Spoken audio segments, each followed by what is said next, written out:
Okay, folks, today is Monday, June 3rd, 2019. Coming up on Roland Martin Unfiltered, When They See Us, the graphic story of the Central Park 5 was released over the weekend on Netflix. We'll talk with Raymond Santana, one of those men, about what happened after his life was stolen by the NYPD, as well as Linda Fairstein. She is, of course, the prosecutor who went after these men, who refuses today to still apologize.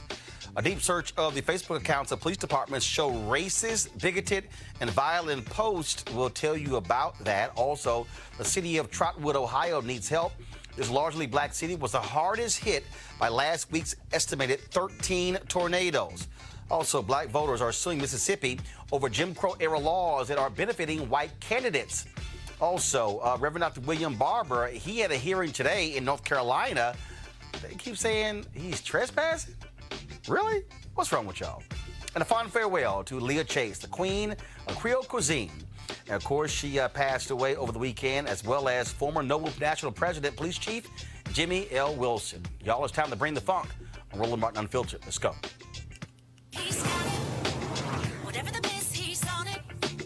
Whatever it is, he's got the scoop, the fact, the find. And when it breaks, he's right on time and it's rolling. Best believe he's knowing. Putting it down from sports to news to politics. With entertainment just for kicks, he's rolling. Yeah, it's Uncle Roro, y'all. Yeah, it's Roland Martin, yeah. Rolling with Roland now. He's funk, he's fresh, he's real, the best, you know he's Roland Martin now.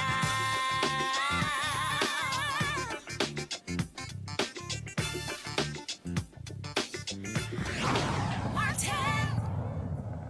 Last week, a flurry of tornadoes hit the Midwest in this country, including Dayton and surrounding areas. Some 13 tornadoes touched down. One of those places hard hit is Trotwood, Ohio. It has about 26,000 residents, most of them African American. They haven't had the same kind of response that usually goes to white areas that have been hit. Joining me right now is Mary McDonald. She is the mayor of Trotwood, and Michael Colbert, Montgomery County Administrator. Mayor, first and foremost, glad to have you. How are you doing? I'm happy to be here, Roland. Thanks for having me. Give us a sense of the damage that took place in Trotwood, and what do you need?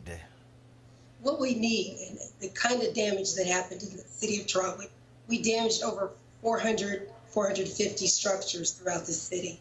And what we're doing now is getting our community cleaned up, working with the state, county, and federal agencies in getting the needs of our citizens met. And when you talk about those structures being damaged and needs being met, first of all, is FEMA on the ground? What kind of assistance are you getting right now? Yes, FEMA is coming into the community here this week. They will be here on Wednesday, and they should be here for about 3 days going through our community. But we've already had support from the state as well as our local and our county municipalities in terms of helping us. Have folks been displaced? Are people out of homes? Exactly what's those conditions? Absolutely. There are citizens that have been displaced. A large area of damage was in apartment complexes, and over 700 people were evicted in those particular areas. So we are making sure many of them are taken care of in housing, but many of them are with family and friends are being very well taken care of. Do you have any web page or anything set up if people wanted to be able to assist those in Trotwood, Ohio? We don't have those things in place just yet. I tell you, it was just 1 week today, and every effort that we've had has been in cleaning up our community and trying to get a sense of normality so we can assess the damage and be able to move ourselves forward. All right, then. Well, Mayor McDonald, I know you're busy there and you have other things to do. We certainly appreciate you joining with us. Is there any place, any phone number or site that you want to give out to our viewers where they can offer assistance? Anything you have like that? Absolutely. I'd like to say 937-854-7212 is a phone number you can reach. And I want you to know that everything is going well here. We're getting the assistance that we need. And we are excited about the new future that Trotwood will have as a result of this. We're resilient and a strong community, and we expect the recovery to be at absolute success for our citizens. All right, Mayor McDonald, we appreciate it. Thank you so very much. Thank you. All right, folks. On Friday, Netflix premiered the Ava DuVernay series called When They See Us. It is about the case of the Central Park Five. It is 5 young men, most who did not even know each other, who went to prison as a result for a rape they did not commit. It was one that, of course, dominated headlines in New York City and all across the country when it took place. Here is a clip from the movie.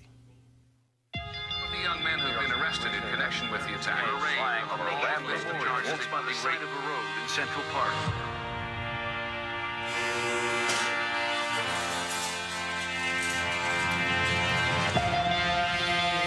I know you've seen things.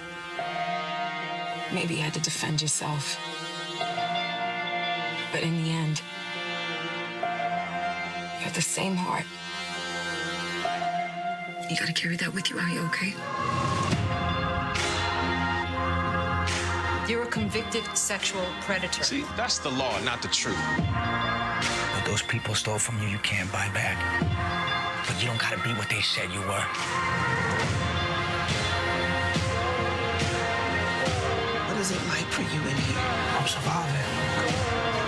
We'll get your life back.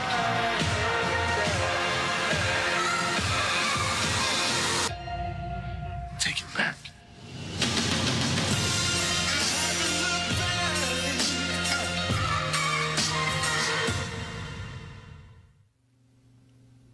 All right, folks.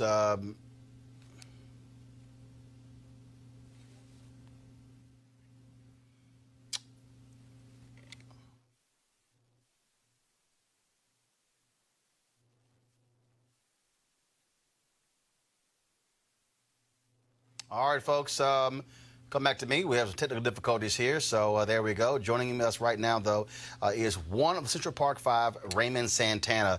He joins us via Skype. Raymond, first of all, welcome to Roland Martin Unfiltered. Thank you for having me, Roland. It's always a pleasure. Man, it was it's a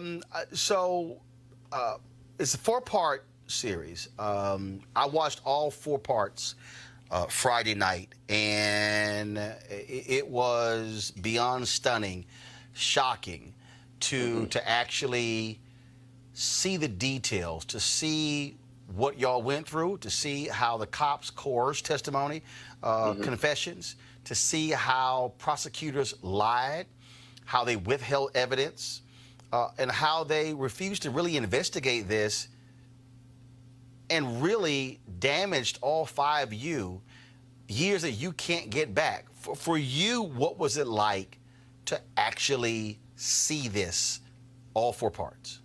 We saw all 4 parts in L.A., and I was there with the rest of the fellas, and you know, it was very painful to take us back down memory lane, to relive the process of going into the interrogation rooms and being in there for 18 to 30 hours and all that pressure.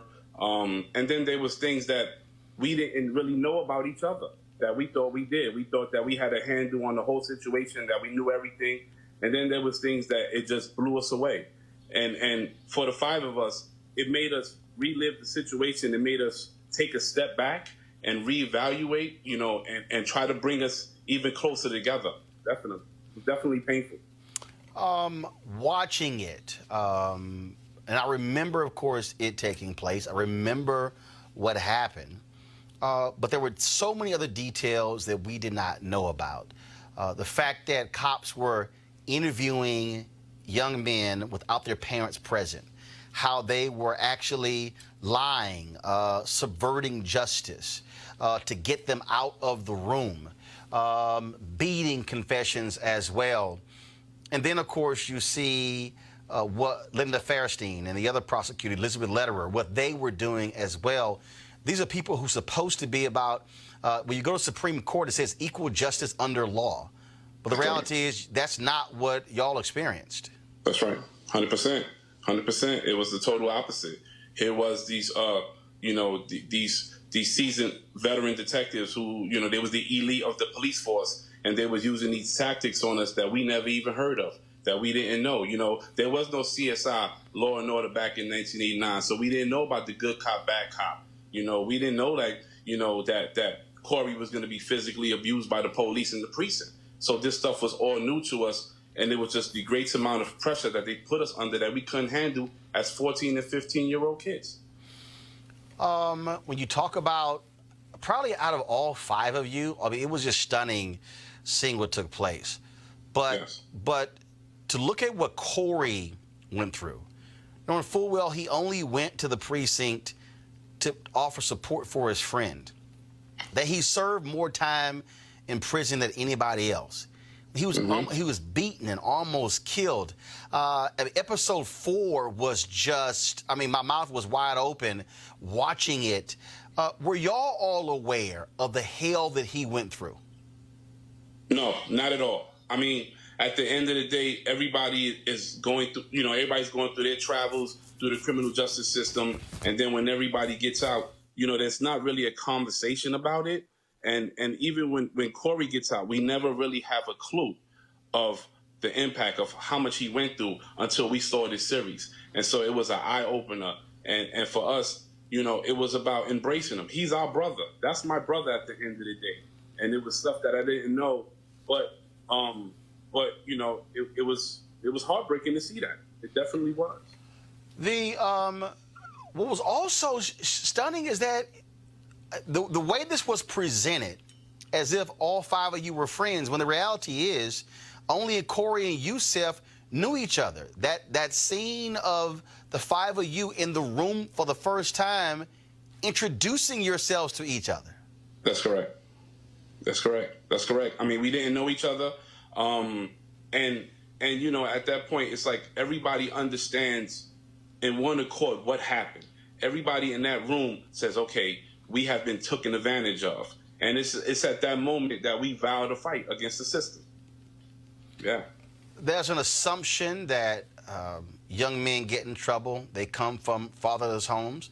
But the reality is several of you had fathers involved with in your lives.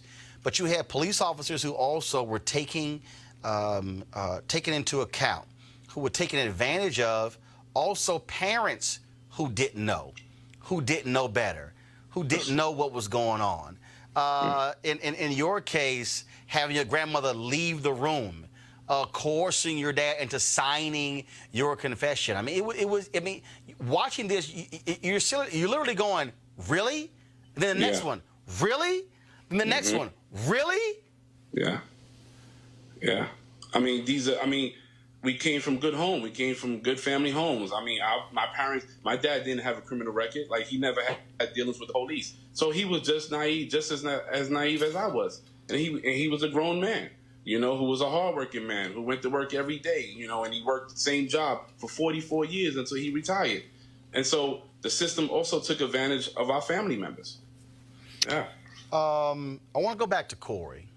And it's hard for some people to hear this, but when you hear that it was God's divine order, here's the guy who went to help a friend out. That's right. Gets caught up, serves the longest time. He's moved around from prison to prison, unlike the rest of you. And he ends up being the one who comes into direct connection with the real rapist. Yeah. I'm literally watching this and I'm going, first of all, Hollywood could literally not write. That's right. No, Hollywood, no one could actually write a story where the guy gets into a fight with the actual rapist. They get separated. He goes to another prison and runs into the same guy who eventually is the one who confesses to being the real rapist. When you found out how all of that came about, what were you thinking? No, it blew my mind. At the end of the day, like you said, this is a story that if you sat somebody down and you told them the story, they will look at you like you're lying. They'll look at you like you're crazy, like you made this up. But it's all true. It's all fact. you know. And at the end of the day, all you can do is put it up to God. He's the man. He wrote, this was written before we were here. And so he's the one that guides everything, and he's the one that shows who has the true and living power. But because if Corey did not encounter this guy, that's right, you guys are still sitting in prison, or you still have the scarlet letter. You're still being trashed and dogged and slammed and not exonerated. There's no $41 million. I mean, if that didn't happen, and I'm just sitting there going, nothing but God could somehow make that thing come together. That's right. That's right. I mean, even if Corey, because, you know, at the time, Corey, he refused to go to the parole board because they wouldn't listen to his truth. But if he had went to the parole board and he was granted parole, it would have been the same outcome. He would have never met Mateus Reyes. At the end of the day, Corey becomes the key. He becomes the key that frees all of us. I need to deal with Linda Fairstein. Here's a woman who has gone on to become a successful crime author. Mm-hmm. And here's a woman to this day giving interviews saying y'all did it. I mean, she is ignoring all evidence, any culpability. And I said, I don't care. I said the cops involved in y'all case, Linda Fairstein, Elizabeth Lederer, every person who put y'all in jail should go straight to hell. 100%. When they die, they should say, Satan, how you doing? We did your work on earth. That's right. 100%. And again, it's a test to God at the end of the day that he controls everything. This is the woman who orchestrated, you know, the investigation, who was the lead investigator in this case, who was the head of the sex crimes unit and was given, you know, ultimate authority to do whatever she pleased with us. And she's also the woman who leaked several quotes and much information to the media. She orchestrated this whole thing. And now that it's 30 years later, she's the only person that's still standing, basically taking the last stance, saying that we're still guilty. She's basically the only one, the only voice. I am on Twitter right now. Henry, go to my iPad. I want to read this for you. You don't see it? Okay, guys, let's figure out why you can't see it.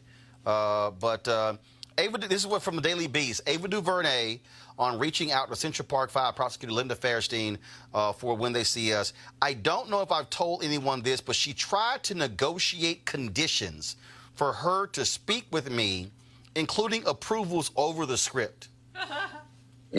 Here's a woman still trying to manipulate this story decades later. Yeah, she stuck to the same narrative, and she will not get off that narrative, and it's that pride. You know, it's easier for them to stick to the narrative and ride it all the way out than just saying, you know what, we was wrong and we messed up. Talk about apologies. In the movie, of course, Ava DuVernay deals with Donald Trump. This is a man who wanted a full page, who wanted y'all to get the death penalty, took a full page ad out. He gave interviews as well. When he was asked during the campaign about this, he still said, you guys committed the crimes. And, you know, he's demanded apologies from a lot of people, and I've made it perfectly clear. I said he can go to hell as far as I'm concerned, demanding apologies from anybody, because until he publicly apologizes to y'all in Central Park 5 and your families, he should shut up asking anybody else to apologize for anything. 100% truth. I mean, it's a start. That's where he needs to start. He needs to start with an apology to us and our families, and then go down the line from there and apologize to all the people that he have ridiculed, made fun of, talked bad about. You know the clownish stuff that he does. We don't have to go through it. Everybody, the whole country knows. But it's definitely a need for him to start with apologizing to the 5 of us and our families. Definitely. When we think about Colin Kaepernick, he has held these sessions with young boys across the country. Know your rights. There's a video out of a young black man being arrested by a cop in Decatur, Georgia. The brother's handcuffed. and the brother is saying, no, I want your badge and I want your name. And the cop tells him, F you. Cop's upset with him. And the brother said, oh, I'm clean. Y'all can do anything to me. And it's a black cop standing right there. And you see this white supervisor cussing this young man out, completely having the wrong attitude. And we think about what you guys went through. There were black cops who were aware of what the detectives were doing, and it was wrong. Yeah. And I had somebody who said, well, Roland, you can't blame them. I said, no, damn that. I said, you can. Because if you put that badge on, that uniform on, you are sworn to uphold and protect the law. And the reality is, if there were any black cops or any white cops or Latino cops or who were aware of what was happening then, they should have spoken up as opposed to what happened to 14 and 15 and 16-year-old young men. That's right. That's right. I mean, it's just an attest to show how strong their agency is, that blue wall of silence is serious. I mean, when you had Mayor Bloomberg in office, I mean, he poured billions of dollars into their budgets, and he created a small army. He gave them the power to be what they are today.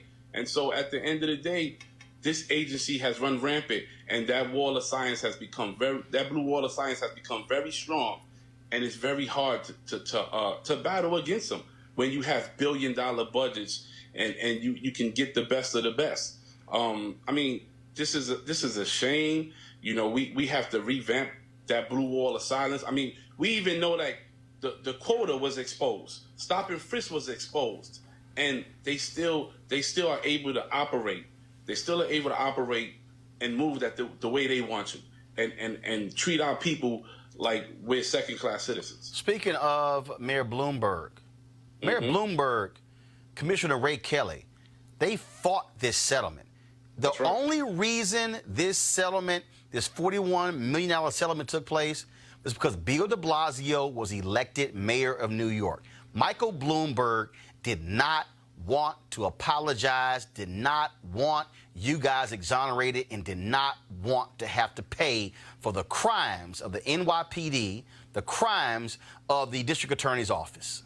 That's 100% correct. I mean, at the end of the day, Commissioner Kelly was in a deposition. Commissioner Kelly is, I mean, when this deposition is released, if it ever is released to the public, you guys will get to see it yourself and read it yourself. And I mean, he in this deposition, you know, he says that Mateus Reyes, who's the actual perpetrator of this crime, is credible for the 4 rapes and the murder, but he's not credible for the Central Park jogger case. And so this is what we had to deal with within those 13 years of Mayor Bloomberg in office. Also, I tweeted something earlier. Had they done their job, there was a woman there you go. who was raped and murdered after a Central Park jogger. Had they actually pursued the right justice, that woman could still be alive. Her death is on their hands because they chose not to pursue the right killer. Yeah, it's 100% correct. I mean, there were in the Nancy Ryan report, Mateus Reyes goes on to solve, I think, 4 unsolved cases that they didn't even know he did. And so this was how bad that they fumbled this whole case, even his case at the end of the day, you know, because they knew that he committed a rape 3 days in Central Park before the jogger case. So, you know, they was looking for him already. He was known as the East Side Slasher, the East Side Rapist.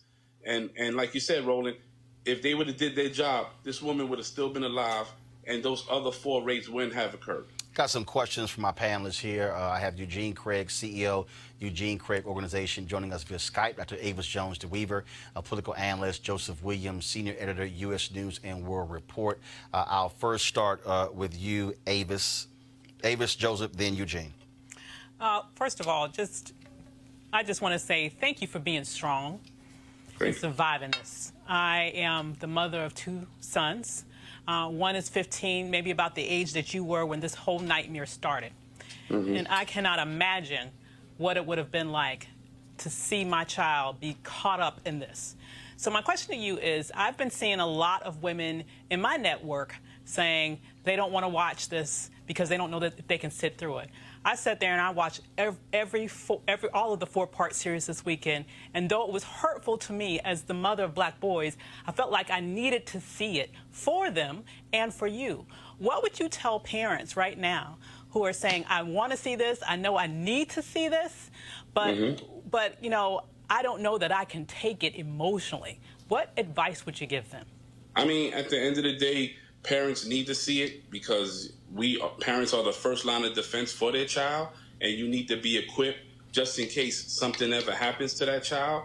I mean, I can get it. You know, episodes 3 and 4, and 4, especially Corey's episode, might be a little too harsh for kids, but they need to see 1 and 2. They need to understand the process of what happens in an interrogation room, what the tactics that police use on us, and how long you can be questioned, and how they can lie to you. They need to know about the read technique. We have to be. It's all about awareness. We have to be equipped as much as possible, and it's a shame. It's a shame that we have to have these conversations with our kids. You know, at 13 and 14 years old. You know, instead of teaching them, you know, how to prepare to fill out a job application or how to work, how to help them with homework. Instead, we have to have these talks about how to conduct yourself when you see a police officer. But it's sad. But it's very necessary that kids watch at least episodes 1 and 2. Absolutely. So, hi, yeah, I'm Joe Williams, and thank you again for sharing your story. It's really powerful and incredible. I want to know 2 things that keep sticking in my mind. The first is, how has your adjustment been coming out, knowing that you spent, you know, decade in prison because of something that you didn't do, and then coming out and hearing about Black Lives Matter and hearing about all these other things that are going on, that the problem is still there, number 1. And number 2, have you ever thought about suing Donald Trump for that ad and whether or not he is going to pay a price for defaming you guys in public?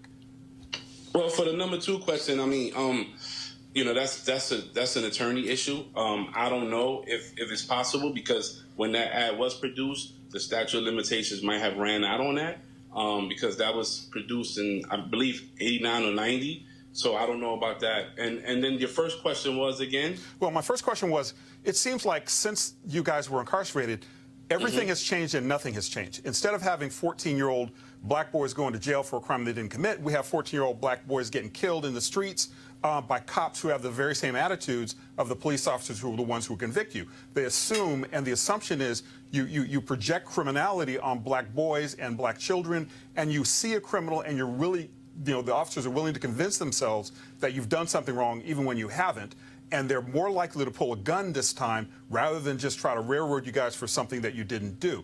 That's the everything that has changed, is that now it seems like it's a lot more lethal, and nothing has changed in that the attitudes are still pretty much the same. You assume criminality when you see a black male. My question to you is, how does that make you feel? What does that put in your mind, the fact that you guys did all this time and you got a huge settlement from the city, but we still have this problem?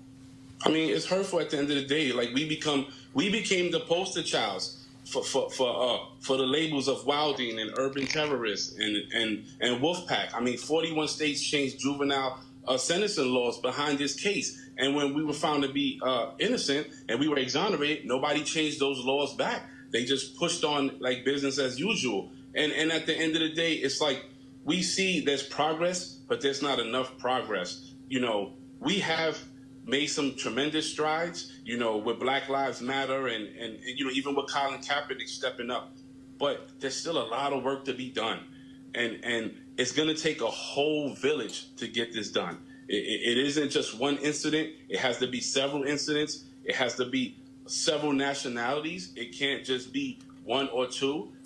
We have to band together. And it's going to take a whole village of us to solve this problem. Well, and you also raise an interesting point about the fact that the laws didn't change back, number 1. And number 2, everybody's got to get involved.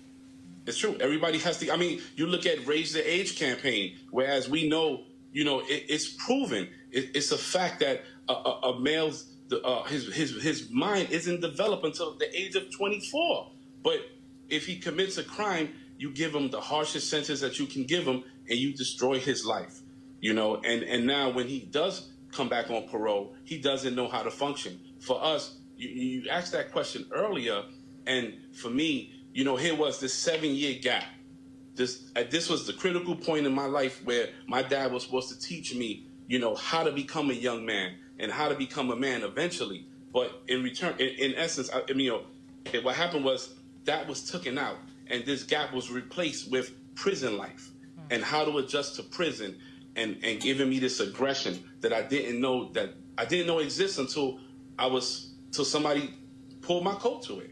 And how do you, now you put me back on the street and I have these scars that cannot be healed. And how do you undo that? Yeah, and how do we do that? Eugene? How do we do that? Eugene? First, brother, I appreciate you existing. Appreciate your story. I'm a believer that 45 owes y'all a huge check, if you can actually afford it. My question to you is this: what do you think should be the penalty for prosecutors and cops that engage in misconduct? Because that's what this is. You guys were victims of prosecutor misconduct and police misconduct. What do you think? I think we need to. It's great we're having a conversation of prevention, but until we can actually eradicate this crime, I think crime dissolves a responsibility and a sentence attached to it. And so my question to you, as somebody that's been a victim of prosecutorial mismanagement and police misconduct, what do you think should be the penalty for prosecutors like Linda Feinstein, who's now selling millions of books off of you guys' lives? Yeah, I think number one, we need to take away the immunity. Prosecutors have the immunity.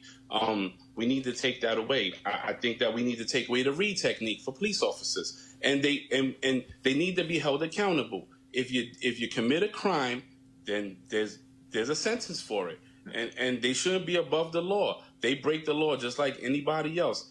Again, if these depositions are ever released from the police, that several of these detectives made, you will see for yourself. I mean, there's detectives in there who were in undercover stings and found money and kept it. There were detectives who retired from the police force, went down to Florida and became hired muscle for the mob and wound up getting caught in conspiracy cases. I mean, Mike Sheehan, he was under investigation by the federal government. This guy drove drunk several times. He hit a police horse. He was accused of stealing police time. Like, he would clock in at work and he would go to his sister's bar and he would stay there and drink all day. So these guys, they feel like they're above the law and they can do whatever they want. And it's time for us to strip away those immunities and have them pay for their crimes. Raymond, you said a couple times already that if the depositions are released, have they been locked away? Well, you know what? It's up to the city, the law department for the city to release them, because last year I believe they released 100,000 pages of documents, and this was all stuff that we already knew, and there were numerous articles written about how we were still guilty. But we told them, we said, don't release just the first half, the 1989 and the trial. Release the whole thing. Let the media, let the public be able to see these depositions and view for them themselves. And I don't know. I don't know if will they ever be released. I have no idea. Well, we certainly can make a lot of noise. Sounds like and one of the things that I'll do when the show's over, I'll be sure to text Mayor Bill de Blasio and say, why don't you run for president? Why don't you release these depositions in order to release? I got to ask you this. I just checked something. So apparently Linda Feinstein has deleted her Twitter account since this came out. And also Elizabeth Lederer is a law lecturer at Columbia University School of Law. Do you believe that the publisher of Linda Feinstein should drop her, and Columbia should say there's no way in hell that the woman who prosecuted the Central Park 5 case should be teaching anybody the law? Do you believe that Columbia should boot Elizabeth Lederer and Feinstein should lose her book deal? 100%. I mean, Elizabeth Lederer has been teaching at Columbia Law for a long time, and there was a petition that was issued. It had over 6,000 signatures to get rid of her, and Columbia Law has stood behind her. And all they have done was that they tweaked her bio, because on her bio she noticed the Central Park 5 case as like a badge of honor. And when this petition came out, they tweaked her bio and took it off, but she still works there. And so Columbia University is at fault for still giving this woman a job and letting her practice and teach law, knowing that she was involved in this case. And the same thing goes for Fairstein. There's no way in hell that this woman should be sitting there profiting millions of dollars off these books when we know that she was behind this whole case. Raymond Santana, man, it's always a pleasure seeing you and talking to you. I would certainly hope that people learn from this and understand the power of television. In 1982, CBS aired a made-for-television movie about Linnell Jeter, a brother who was framed, who was convicted of armed robbery, robbing a KFC, even though he was at work. His company stood by him. They fought the Dallas County District Attorney's Office. And I've said this to people, that it was because since then, and it shouldn't be this way if you're black or if you're Latino. But the reality is, I tell people all the time, why do I use my credit card whenever I'm traveling? Because wherever I use my card, that's tracking my movements. That's right. And it was from watching that movie, and I was 15. I was 14 or 15 when the movie came out. Watching that movie put that in my head, and I've always done that. And so people have to understand, people who watch these 4 episodes, there's a lot you can learn from it. But I would hope that any young black or Latino kid, or even a white kid watching this, know your rights so you are not railroaded by cops. And like any lawyer would tell you, the moment the cop asks you a question, your first response and only response should be, I want to see my lawyer. I'm not answering anything unless I see my lawyer. That's right. Raymond Santana, I appreciate it, brother. Thanks a lot. Thank you so much, brother. It's always a pleasure. Yes, sir. Go to our panel here. Again, this was a hard 4 episodes to watch. You can't help but be pissed off. Absolutely. Watching it. I've been looking on Twitter. There've been people who say after 20 minutes they turn it off. I mean, you're watching it and you're getting even more pissed and more pissed. I know somebody who was saying, well, why should you watch it? No, you should watch it because it happened. Absolutely. It happened and it happens. Okay, I cannot operate under the illusion that similar things aren't still going on today. And so it's important, as you mentioned, for people to watch this show, not only to, first of all, just give credence to the brilliant work that Ava DuVernay did in putting this together to educate us as a nation, but also so that you can know and your children can know their rights. Because I think what happens is people are operating under the assumption that if I'm innocent, it's okay if I talk. If I'm innocent, I should just go along with what they want us to do. But that's a lie. The police can lie, and they do lie, and they do it all the time, and they coerce people into getting themselves into deeper trouble, and that's exactly what happened to them. Joseph, when I talk about, the pain, you watch this in the Yusef Salaam, his mother storms in. And it wasn't until she threatened to call the New York Times that they allow her to see her son. And they literally looked at her and said, you're going to call the New York Times, as if you actually think you can call the New York Times. I'm saying that to the people out there who hate the media, who hate the press, and there were a bunch of people in the media who went right along with this despicable storyline. But the reality is, in this nation, other than lawyers, no other institution exposes wrongdoing by cops and prosecutors than media. Absolutely right. And the black media, we will underscore that point, that you have the black media that's telling the truth about these things. You have people who are invested in understanding the fact that this happens all the time. And that's one of the things that struck me about what you were saying, Avis, is like, this is the only one we know about. Right. This is the only one that made headlines. And it was that threat because you had a black woman who said that she knew what her rights were to a degree, that she knew that she could get some action, and if nothing else, then at least get them to pay attention to her. So I think it's very important for people to understand the fact that, yes, media has had problems, and yes, media had a role in this case, where you had a lot of reporters getting fed some information that was really not true. But at the end of the day, if you have a story like this to this degree where truth is going to be told and exposed, and it's easy to believe because we do know that this happens all the time, then this is one of the areas that can be kind of an ace in the hole if things get too dicey. Eugene, Saturday I was playing golf, and one of the brothers who I played golf with, his daughter graduated from George Washington University Law School, and he said, man, come on by the house for a plate. And you know, look, brother don't turn down a free plate, especially at a cookout.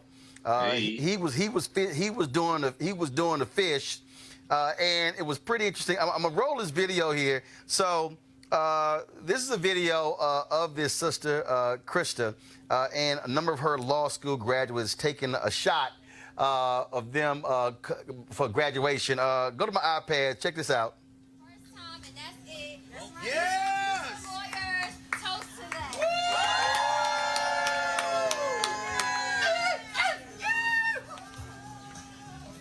One and done crew, baby. Now I'm showing that because when I posted it on Instagram, she actually responded. She says, "Thank you for coming out. # Black Lawyers Matter." This is also, I think, what's important. In this case, it was also Black criminal defense attorneys matter. Yusef's mother, only attorney who they knew, he was a divorce lawyer. Yeah. One of the other folks was a public defender. And the thing is, this is why Black folks in media matter. To Joseph's point, Black lawyers matter because we understand how we have been systematically railroaded in this country. Absolutely. There's a lot to unpack there. Media and the press has played traditionally an important role in uncovering scandal after scandal after scandal after scandal. The biggest scandals in our country have all been uncovered by reporters that just would not give up. You know, the one thing that even the beat police understood was that, hey, the bad press could definitely blow up what we have going on here. But to the notion of the Black lawyers absolutely do matter. Black criminal defense attorneys absolutely do matter. I'll give you an example. I went to traffic court about a month ago, and I stuck around for about an hour or so, a little bit, maybe like 2 hours after, just to sit back and watch, you know, how things operate. You know, I'm working, you know, in the criminal justice reform space, and you know, you gotta have a full understanding of it. What I saw with some of the public defenders putting just horrible deals in front of people, just because, you know, they didn't have their best interest of the client at heart and just trying to move the case along. And I'm talking, you know, hey, accept 6-month probation in exchange for not having to pay like a $300 fine, when the judge knows that you're probably going to, you know, get caught up driving without a license again. It's a setup for failure. And it comes to the matter of Black criminal defense attorneys mattering, Black lawyers mattering. We need a pipeline of Black lawyers. You know, during the civil rights era, it was Black lawyers that while folk were protesting, you know, getting locked up, getting them out and getting them bonded and bailed out, trying harsh laws in the federal courts. One thing I would love to see, and I'm having some conversational background with some folk, you know, the Supreme Court recently came in and applied the 8th Amendment to things such as tickets that escalate dramatically, like we saw in Ferguson. That's something that ruling could be applied to a lot of things across the country. But I think it's going to take, you know, Black lawyers, young Black lawyers, that would be aggressive and taking on these activist roles and pursuing justice, real justice, correcting this flawed system. All right, folks, going to go to break right now. We come back. We're going to talk about Reverend Dr. William Barber. Why are North Carolina Republicans so scared of this brother? We'll tell you about him speaking to the media after there was a hearing for second-degree trespassing. Really, in the General Assembly, it's the legislature, the people's building. We'll talk about that a lot more right here in Roland Martin Unfiltered. You want to check out Roland Martin Unfiltered? YouTube.com/Roland S. Martin. And subscribe to our YouTube channel. There's only one daily digital show out here that keeps it black and keep it real. It's Roland Martin Unfiltered. See that name right there? Roland Martin Unfiltered. Like, share, and subscribe to our YouTube channel. That's YouTube.com/Roland S. Martin. And don't forget to turn on your notifications so when we go live, you'll know it.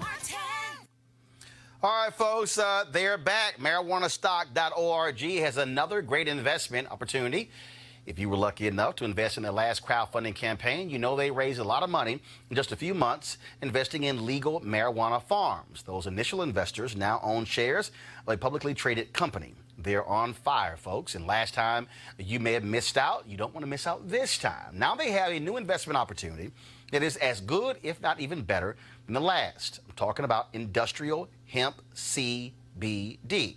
Now, for those who don't know, the hemp plant is the cousin to marijuana with a much higher concentration of CBD, which means hemp CBD gives you all of the medical benefits of marijuana without getting you high. Now, until recently, hemp farming was practically illegal in the U.S.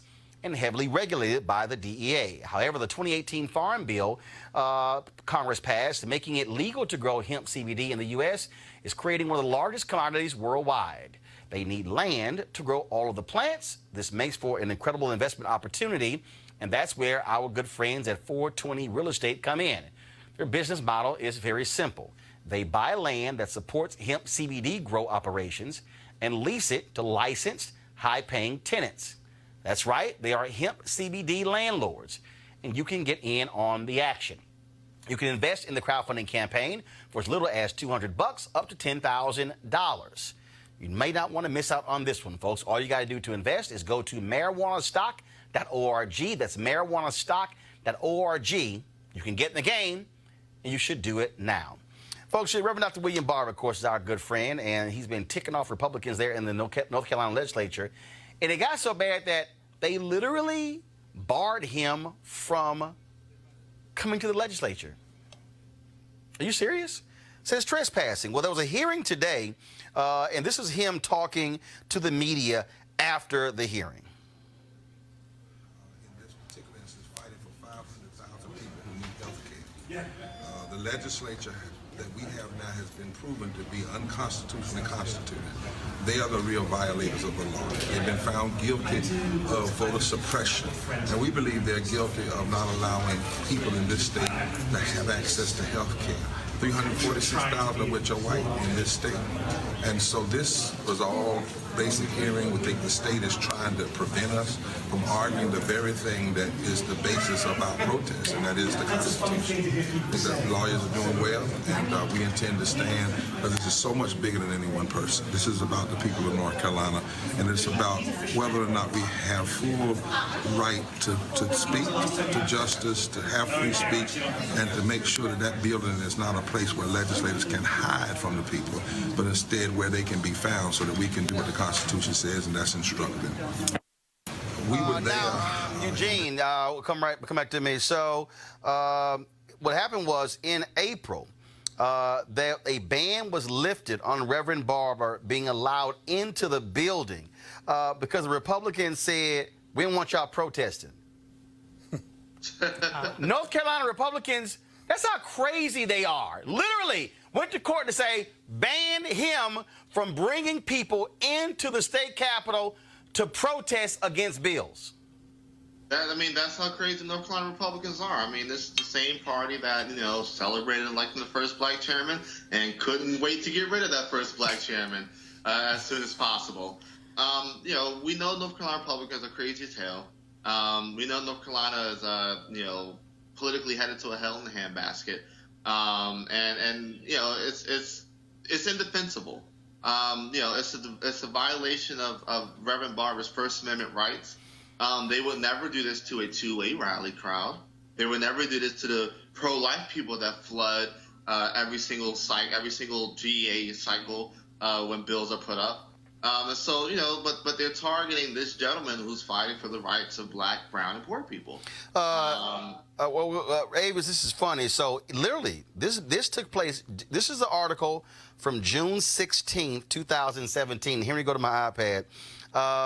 Reverend William Barber, the North Carolina NAACP president, has been banned from entering the North Carolina Legislative Building following his arrest during a protest on May 30th.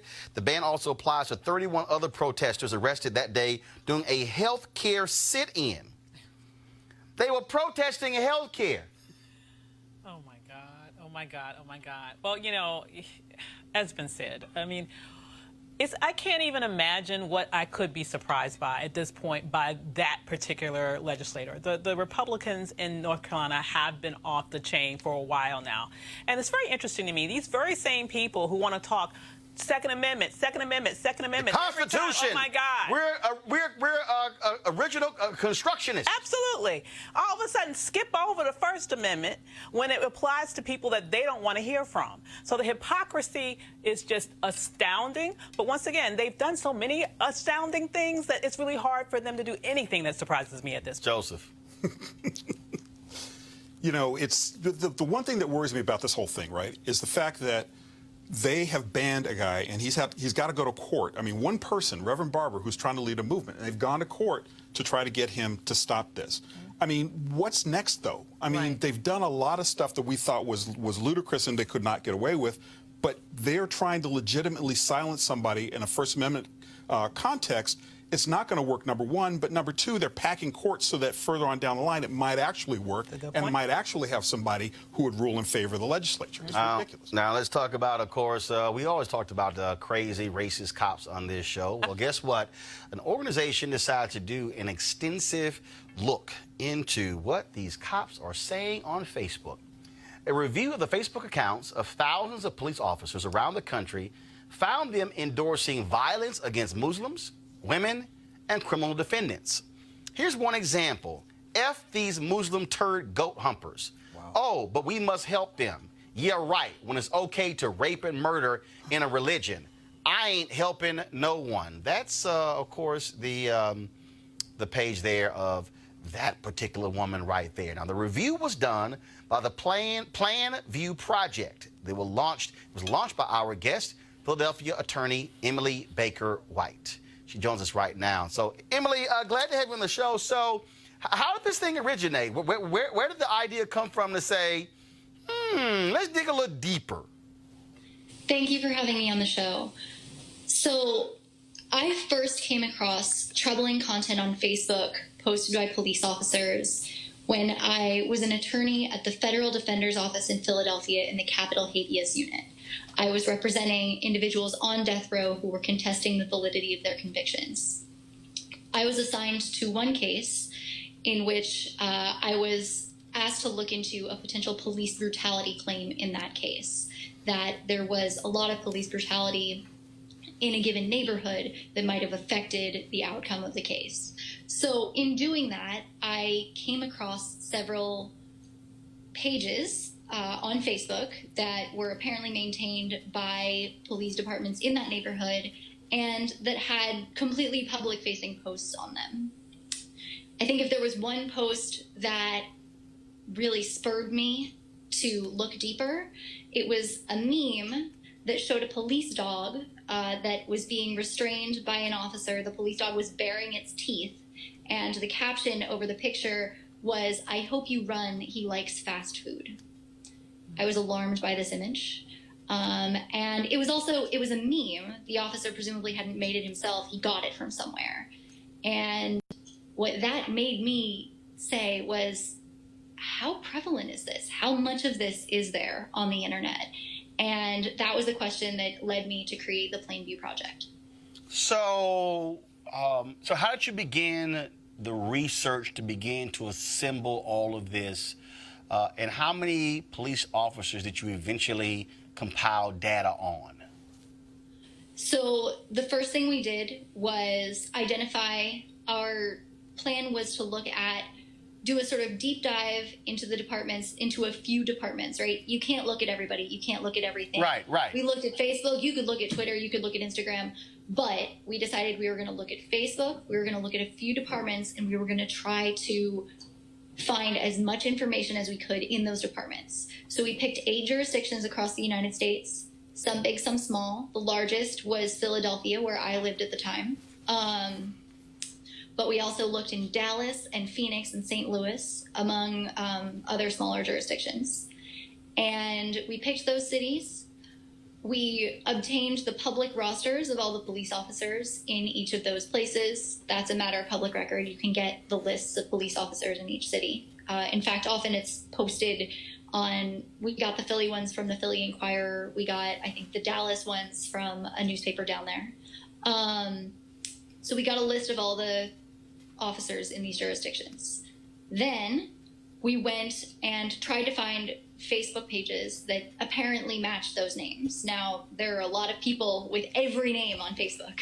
It doesn't matter how uncommon your name is, there are a lot of people with that name on Facebook. So obviously we needed more. We needed something that showed that a person was a law enforcement officer in a certain jurisdiction. And so the most common way that we found that verification was that the person posted police officer at Phoenix Police Department or at Dallas Police Department. And many people do list the police department as their employer. And that was the most common verification that we found. But also there were a lot of people who posted pictures of themselves in uniform or were having a conversation and said, you know, I've been a, Phoenix cop for 5 years and in my experience, blah, blah, blah, right? So we had to get some affirmative ID from a person saying, I am a police officer in this jurisdiction.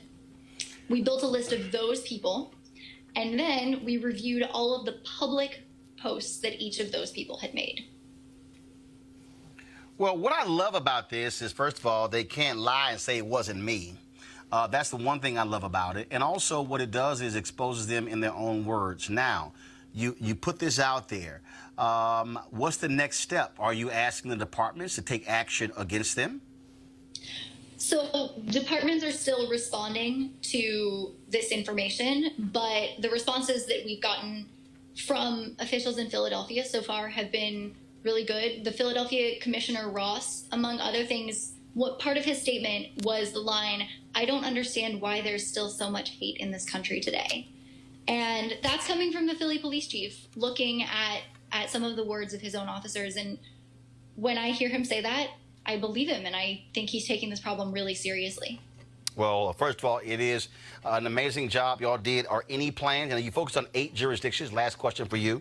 Are you planning on targeting more jurisdictions? Not at this moment, but I wouldn't rule anything out. All right, then. We surely appreciate it. Thank you so very much. Where can people see your full report? Where can they go? Plainviewproject.org. Plainviewproject.org. All right, we appreciate it. Thanks a bunch. Thank you very much. Joseph, this is, first of all, it's an amazing thing that they did. And what it does is, for all the people who talk about the bad apples. There's like a whole barrel full of them. I mean, and the thing that kind of drives me crazy about this is, like, number one, this is only 8 jurisdictions, I think she said, like a handful. 8. This is the tip of the iceberg, right? This is the tip of the iceberg. We don't know how many more cops are out there who are doing sorts of things. Secondly, it folds back into the first story, which is how these guys got convicted in the Central Park 5 in the first place. There was groupthink. There were people who see black men, who see black boys as animals and suspects. This is where it comes from. This is where cops were so willing to believe that 5 guys, 14, 15, 13, who didn't even know each other, were guilty of a crime, and why the prosecutors just pushed and pushed and pushed until they got a conviction. It all ties in together, and it's something that's going to be incredibly hard to eradicate. And the thing, Avis, is that, again, these are individuals who are dumb enough to say it. Yeah, I mean, I think what to me is most telling about this is it shows how rotten this culture is to its core, that they would feel comfortable enough to just put this out there in public. Okay, just put it all out there. Anybody could see it. And they saw no repercussions would come from it. And so they felt comfortable doing it. And I also am not as quite comforted by the Philadelphia police chief's words as the author of this report was, because quite frankly, he should have known. Yeah. Well, words are one thing, but now what do you do next? Yeah. I mean, that's what's key. Absolutely. And you know the culture of your organization, and if you don't, that's a problem. But he knows. Come on now. He knows. Eugene? Well, actually, you know what?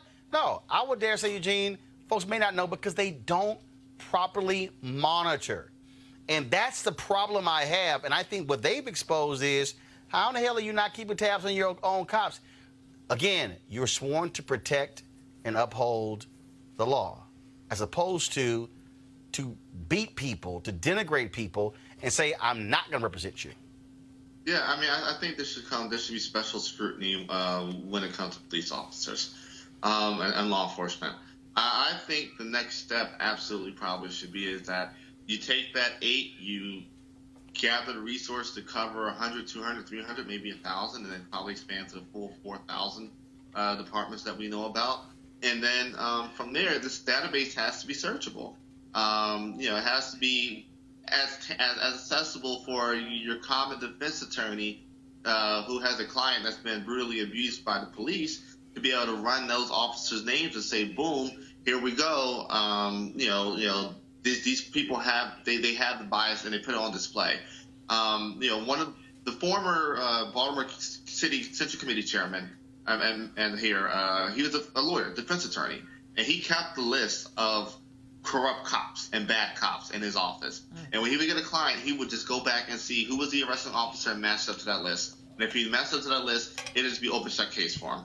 And I think that's what you'll probably start seeing if we were to turn this to an actionable, searchable database. All right, folks. You can't, real quickly, you can't get hired for a job unless somebody checks your social media, right? Yeah. My company has a social media policy. You should not be able to get hired as a police officer unless they check your social media and find out that it's all on the square.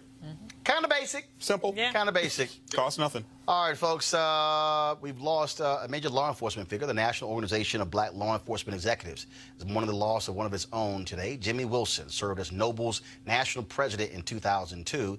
He passed away this weekend. He was the chief of police in Petersburg, Virginia, and a Washington, D.C. police officer from 1968 to 1986, rising through the ranks in the city's 6th police precinct and reorganizing the department's homicide investigations unit. Wilson headed investigations into the 1981 attempted assassination of President Ronald Reagan and was also responsible for the arrest of shooter John Hinckley. He led investigations into the 1982 Potomac River airline crash that killed 79 people. He also led the investigations of terrorist activities. We certainly appreciate all that Officer Wilson, Chief Wilson, has done, and we certainly send our best to his families and those who loved him.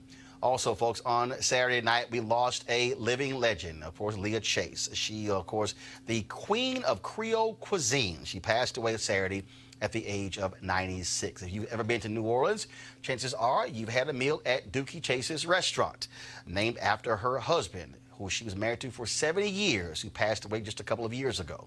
She was known not only for cooking some of the best food you ever taste, but making her customers feel like they were eating at her home. She fed multiple presidents, entertainers, freedom riders, Dr. King, Aretha Franklin, so many others, and hosted NAACP meetings in the restaurant. Leah Chase will be sadly missed by everyone who passed through the doors of Inductee Chase's restaurant. And certainly, I loved her dearly. Anytime I went to New Orleans, I would certainly stop by her restaurant, go into her kitchen. She always said, "You bringing those cameras in my kitchen?" But then she always gave me a hug and a kiss anyway. And so tomorrow, we're going to show you a 45-minute interview I did with her. It's an amazing interview. I shared some excerpts this morning on the Tom Joyner Morning Show. Great interview with her. We talked about all kinds of stuff, what makes a marriage last 70 years. She talked about that there was a time in New Orleans where, guess what, gumbo and jambalaya was not what folks served there. And we also talked about, of course, her support of those freedom riders, and also how is it that she had a love affair with General George Patton? She actually had all of his books, and you'll hear from her explain why she was a General Patton in the kitchen. Trust me, it's an interview you do not want to miss, and so we didn't want to rush it. We're going to have it for you tomorrow, and so what we'll do is we'll have our show tomorrow, and then as soon as the show is over, we'll have our second live stream. We'll do a full dedication to Leah Chase. And in fact, I think what I'm also do is try to reach out to Marc and some of the other black chefs out there to get their thoughts, because she certainly, y'all, the woman was only about this tall. She's only about this tall, but she was a giant when it came to cooking. And y'all do not want to miss her talking about when Barack Obama had the nerve to come to Inductee Chase's and put some hot sauce on her gumbo before he even tasted it. Let's just say things did not go so well with the first black president for messing up Miss Chase's gumbo. And wait till y'all hear the kind words that she had for President George W. Bush. It's an interview you don't want to miss. I'm telling you right now. And so we're looking forward to paying proper tribute to Leah Chase. All right, folks. I want to thank all our panel being with us today. Robert, Eugene, Joseph, as well as Avis. Thank you so very much. And also, folks, don't forget, we want you to support Roland Martin Unfiltered by joining our Bring the Funk fan club. Every dollar you give goes to support this show to make this possible for us to be able to pay tribute to folks like Officer Wilson and also to Leah Chase because, let's just be honest, they're not going to get their just due other places. Well, this is why we have to have our own institutions to do so. And in fact, she also had some great words and why it's important for Black media, for us to keep telling the truth even when others don't like it. And so I want you to go to RolandMartinUnfiltered.com, join our Bring the Funk fan club. You can give via Cash App, PayPal, or even Square as well. You can give monthly. You can give a one-time donation. It doesn't matter. We've had folks who've given as little as $1 all the way up to folks who've given us $1,000 every single month to keep this show going. And if you also join the fan club, you get a special code for a discount for items on RolandSMartin.com. And so my Barack Obama interview, my wife's book, Wedded Bliss, a devotional guide for married couples, as well as my faith-based book, Listening to the Spirit Within, and her book, Fulfill the Art and Joy of Balanced Living. And so anybody can get copies of those books. If you order through RolandSMartin.com, all those books are personally autographed by the two of us. Now, if y'all go from Amazon, ain't getting no autograph. So I'm just telling you right now, you want to go to RolandSMartin.com. Again, if you're a member of the fan club, be sure to get your code. A lot of you who gave you a Cash App, you did not include your email when you signed up. That's why you haven't gotten your code. So shoot me an email at RolandSMartin.com, and then we'll send you the discount code to you as well. All right, folks, I got to go. I shall see you tomorrow. Holla!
Hey fam, want to check out Roland Martin Unfiltered, the blackest show on all of digital, cable, and broadcast. Check out our audio podcast. There's only one daily digital show out here that keeps it black and keep it real. It's Roland Martin Unfiltered. Press play. You want to check out Roland Martin Unfiltered? YouTube.com/Roland S. Martin. And subscribe to our YouTube channel. There's only one daily digital show out here that keeps it black and keep it real. It's Roland Martin Unfiltered. See that name right there? Roland Martin Unfiltered. Like, share, and subscribe to our YouTube channel. That's YouTube.com/Roland S. Martin. And don't forget to turn on your notifications so when we go live, you'll know it. You want to support Roland Martin Unfiltered? Be sure to join our Bring the Funk fan club. Every dollar that you give to us supports our daily digital show. There's only one daily digital show out here that keeps it black and keep it real. It's Roland Martin Unfiltered. Support the Roland Martin Unfiltered daily digital show by going to RolandMartinUnfiltered.com. Our goal is to get 20,000 of our fans contributing $50 each for the whole year. You can make this possible. RolandMartinUnfiltered.com.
Hey fam, want to check out Roland Martin Unfiltered, the blackest show on all of digital, cable, and broadcast. Check out our audio podcast. There's only one daily digital show out here that keeps it black and keep it real. It's Roland Martin Unfiltered. Press play.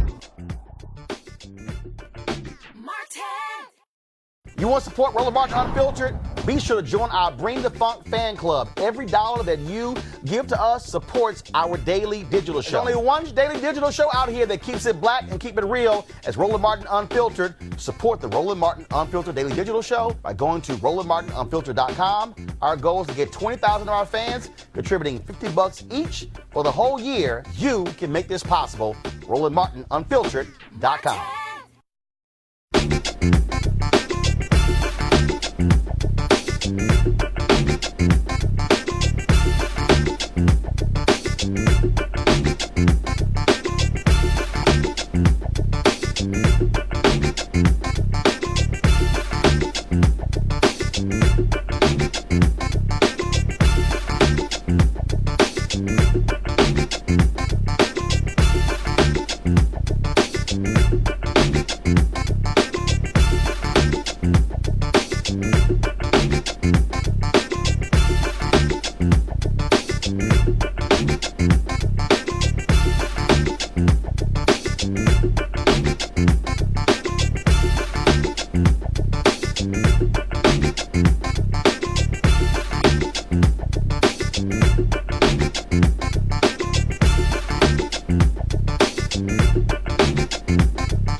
You want to check out Roland Martin Unfiltered? YouTube.com/Roland S. Martin. And subscribe to our YouTube channel. There's only one daily digital show out here that keeps it black and keep it real. It's Roland Martin Unfiltered. See that name right there? Roland Martin Unfiltered. Like, share, and subscribe to our YouTube channel. That's YouTube.com/Roland S. Martin. And don't forget to turn on your notifications so when we go live, you'll know it.